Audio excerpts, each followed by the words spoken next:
स्वागत है दोस्तों आपका लर्निंग यूट्यूब चैनल पे। यह है part second MSME and business entrepreneurship का। तो प्रीवियस लेक्चर में हम डिस्कस कर चुके थे कि एमएसएमई क्या होता है, इसका इंट्रोडक्शन, डेफिनेशन और क्लासिफिकेशन। इस वीडियो लेक्चर में हम डिस्कस करेंगे कि क्या क्या इंपॉर्टेंस है एमएसएमई के और क्या क्या प्रॉब्लम फेस करती है एमएसएमई।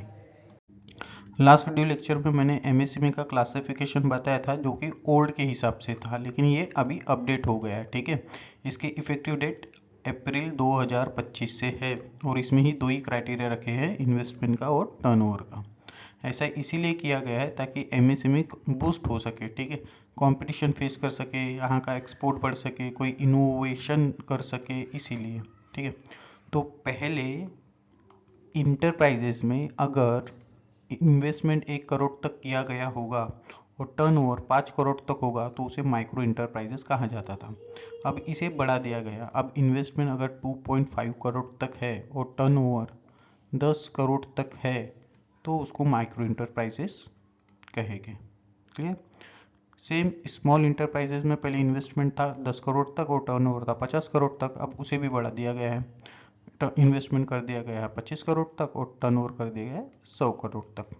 मीडियम इंटरप्राइजेस में पहले इन्वेस्टमेंट था 50 करोड़ तक और टर्नओवर था 250 करोड़ तक, इसको भी बढ़ा दिया गया, इन्वेस्टमेंट कर दिया गया 125 करोड़ तक और टर्नओवर 500 करोड़ तक।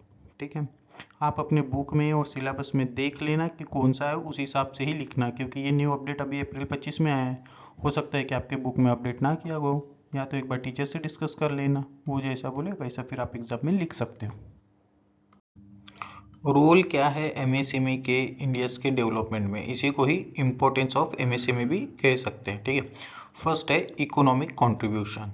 तो एमएसएमई कंट्रीब्यूट करती है 30.1% of India GDP and 49.6% of export. अब ये जीडीपी और एक्सपोर्ट क्या होता है? देखिए, एक्सपोर्ट मतलब अपने देश से जितने भी गुड्स और सर्विस बाहर बेची जा रही है उसको कहते हैं एक्सपोर्ट। ठीक है, जीडीपी का मतलब होता है एक पर्टिकुलर ईयर में अपने देश में जितने भी गुड्स और सर्विस प्रोड्यूस हुए हैं उनकी जो फाइनल वैल्यू है उसको कहते हैं जीडीपी। तो जीडीपी में एमएसएमई का 30.1% कॉन्ट्रीब्यूशन है और एक्सपोर्ट में 49.6%। ठीक है, ये लेटेस्ट डेटा है। ठीक है, एमएसएमई एम्प्लॉयर है लेकिन लार्जेस्ट नहीं है, लार्जेस्ट है एग्रीकल्चर, यानी सबसे ज़्यादा जो रोजगार प्रोवाइड किया जाता है वो एग्रीकल्चर सेक्टर द्वारा किया जाता है, उसके बाद एमएसएमई द्वारा रोजगार प्रोवाइड किया जाता है। ठीक है, अभी करंटली 6.5 करोड़ इंटरप्राइजेस है जो कि 28 करोड़ लोगों को रोजगार देते हैं। Second, balance regional development.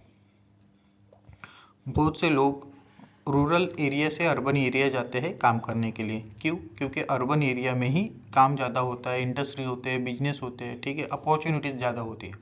लेकिन अगर रूरल एरिया में ही एमएसएमई इस्टेब्लिश कर दी जाए तो जो माइग्रेशन है लोगों का, जो एक जगह से दूसरे जगह जाते हैं, वो रिड्यूस हो जाएगा। ठीक है, वहाँ पे ही जॉब क्रिएट हो जाएगी रूरल एरियाज़ में। ठीक है, और स्मॉल टाउन में वहाँ का ही लोकल जो रॉ मटेरियल रहेगा वो यूज़ किया जाएगा, ट्रेडिशनल स्किल्स का यूज़ किया जाएगा जो कि हेल्प करेगा रूरल में जो एमएसएमई या इंडस्ट्रियलाइजेशन होगा उसको। Third, employment generation. MSME labour intensive है। देखिए, दो होता है, एक तो लेबर इंटेंसिव, दूसरा टेक्नोलॉजी इंटेंसिव। तो जो लार्ज इंडस्ट्री रहती है ना वो टेक्नोलॉजी इंटेंसिव रहती है। क्यों? क्योंकि उनके पास बहुत सारा पैसा रहता है, वो अफोर्ड कर सकते हैं टेक्नोलॉजी को खरीदना। ठीक है, लेकिन एमएसएमई क्या है, ये छोटे छोटे इंटरप्राइजेज है, इनके पास पैसा बहुत कम होता है, इसीलिए ये लेबर इंटेंसिव होते हैं, क्योंकि ये अफोर्ड नहीं कर सकते वो बड़ी टेक्नोलॉजी खरीदना। ठीक है, और ये अच्छा भी है इंडिया के लिए, क्योंकि इंडिया में पॉपुलेशन बहुत है। अगर इनके पास भी पैसा रहता और ये टेक्नोलॉजी खरीद सकते थे तो फिर लेबर कहाँ काम करते बेचारे, इनकी तो जॉब भी चली जाती है ना। Fourth, support to large industry. MSME support करते हैं लार्ज इंडस्ट्री को। देखिए, लार्ज इंडस्ट्री क्या करती है, फॉर एग्जांपल ट्रक बनाती है। ठीक है, लेकिन एमएसएमई क्या करती है, उस ट्रक का टायर बनाती है और ये टायर उनको सप्लाई करती है लार्ज इंडस्ट्री को। तो ये क्या कर रही है, सपोर्ट कर रही है लार्ज इंडस्ट्री को। Fifth, encourage to entrepreneurship. हमने वो लिज्जत पापड़ वाला एग्जांपल देखा था, कैसे वो इंटरप्राइजेस माइक्रो से स्मॉल हो गई, स्मॉल से मीडियम इंटरप्राइजेज हो गई, ठीक है ना। तो एमएसएमई अपॉर्चुनिटी प्रोवाइड करती है सेल्फ एम्प्लॉयमेंट के लिए और इंकरेज करती है यूथ को और आर्टिसन को ताकि वो एंटरप्रेन्योर बने। Sixth, low cost and flexible production. MSME local resources को यूज़ करती है जिस वजह से उनका जो प्रोडक्ट होता है जो प्रोड्यूस करते हैं वो उनकी भी कॉस्ट कम आती है। एमएसएमई क्विक डिसीजन लेती है, मतलब देखिए ज़्यादा लार्ज स्केल में प्रोडक्शन नहीं होता है, तो उनको ऐसा लगा कि ये जो हम प्रोडक्ट बना रहे हैं इसमें प्रॉफिट नहीं हो रहा है, तो ये कैंसिल करके फिर वो दूसरा प्रोडक्ट बनाते हैं जहाँ पे उनको प्रॉफिट है। तो इससे क्या हो रहा है, क्विक डिसीजन ले रहे हो, ठीक है। एडोप्टेबिलिटी जल्दी आ जाती है उसमें। कस्टमाइज प्रोडक्शन हो रहा है, इनके पास कैपिटल ही कम होता है तो ये सोचते हैं कि लार्ज प्रोडक्शन क्यों करना है, क्यों वेस्ट करना है, तो ये कस्टमाइज प्रोडक्शन करते हैं जिसकी डिमांड होती है मार्केट में, बस वही प्रोडक्ट को प्रोड्यूस करते हैं। 7, एक्सपोर्ट एंड इनोवेशन पोटेंशियल। बहुत सारे वेराइटीज़ वाले प्रोडक्ट बनाए जाते हैं एमएसएमई के द्वारा, ठीक है। गारमेंट से लेके सोप तक, इलेक्ट्रॉनिक चीज़ें से लेके मशीन के टूल तक। ट्रेडिशनल प्रोडक्ट का यूज़ किया जाता है हैंडीक्राफ्ट, खाड़ी, कोयर, सेरिकल्चर, और इनको एक्सपोर्ट किया जाता है क्योंकि एक्सपोर्ट में इनकी वैल्यू बहुत ज़्यादा है। चैलेंजेस और problem face by MSMEs in India. First है फाइनेंशियल प्रॉब्लम। तो एमएसएमई फाइनेंशियल प्रॉब्लम फेस करती है। एमएसएमई में जो स्मॉल एंटरप्रेन्योर होते हैं वो बैंक के पास जाते हैं लोन मांगने के लिए, लेकिन बैंक बोलती है कि भाई कुछ ना कुछ कोलेटरल रखिए और सिक्योरिटी रखिए तब जाके हम लोन देंगे, और स्मॉल एंटरप्रेन्योर के पास होता नहीं है कुछ ना कुछ गिरवी रखने के लिए, ठीक है। बहुत सारे बायर्स ऐसे होते हैं जो उधारी पे गुड्स लेके जाते हैं लेकिन पैसा टाइम पे देते नहीं है, डिले पेमेंट करते हैं, जिसकी वजह से क्या होता है, शॉर्टेज होता है वर्किंग कैपिटल का। वर्किंग कैपिटल क्या होता है, जो डे टू डे एक्सपेंसेस लगते रहते हैं बिजनेस में, उसको कहते हैं वर्किंग कैपिटल, ठीक है। अब ना बैंक पैसा दे रही है ना बायर पैसा दे रहे हैं टाइम पे, तो डिपेंडेंसी बढ़ जाती है एमएसएमईज की लोकल मनी लेंडर्स में। ये लोकल मनी लेंडर्स क्या होते हैं, वहाँ के कुछ लोग होते हैं जो कि शाहूकार होते हैं, वो उधार प्रोवाइड करते हैं लेकिन जो इंटरेस्ट चार्ज करते हैं वो हाई चार्ज करते हैं, ठीक है। बैंक अगर लोन देती है 10% इंटरेस्ट पे तो ये ज़्यादा 20-30% चार्ज करते हैं, ठीक है। एक्सप्लॉयटेशन करते हैं ये एंटरप्रेन्योर्स का, ठीक है।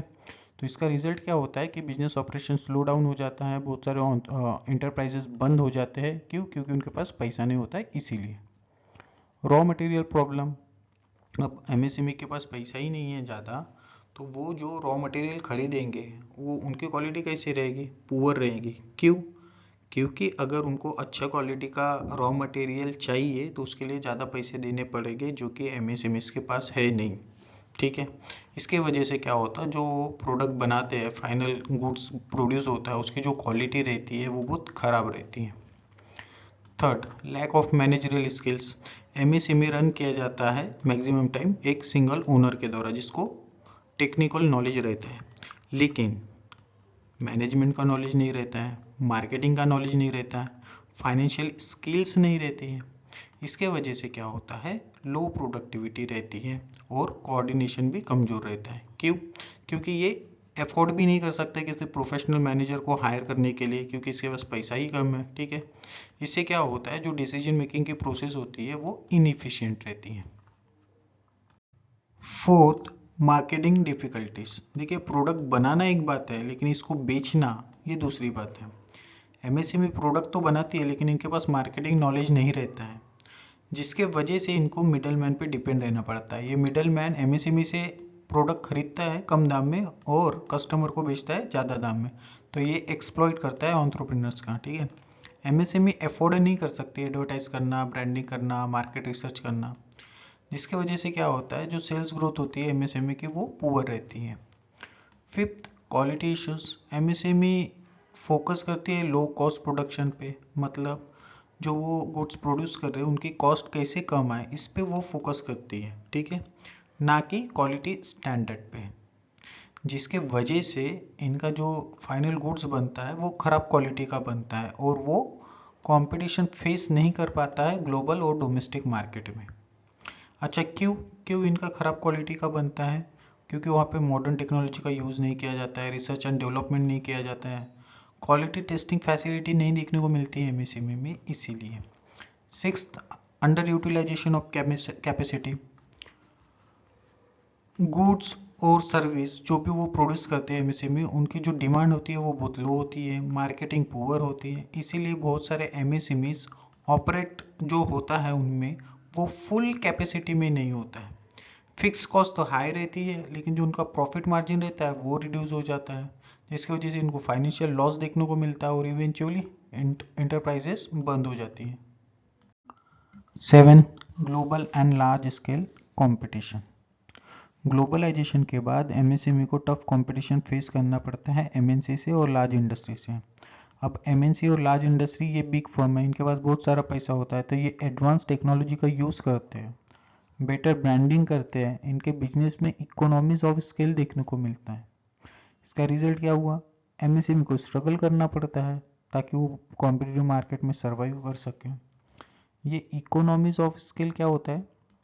ये जो बड़ी इंडस्ट्री होती है ना, ये रॉ मटेरियल ज़्यादा क्वांटिटी में खरीदते हैं, जिसके वजह से उनकी पर यूनिट कॉस्ट कम आती है, इसी को कहते हैं economies of scale. 8. Technological backwardness. MSME के पास लिमिटेड फंड होता है, उस लिमिटेड फंड में वो मॉडर्न टेक्नोलॉजी का यूज़ नहीं कर सकते, वो अफोर्ड नहीं कर सकते, क्योंकि ये मॉडर्न टेक्नोलॉजी बहुत महंगी होती है।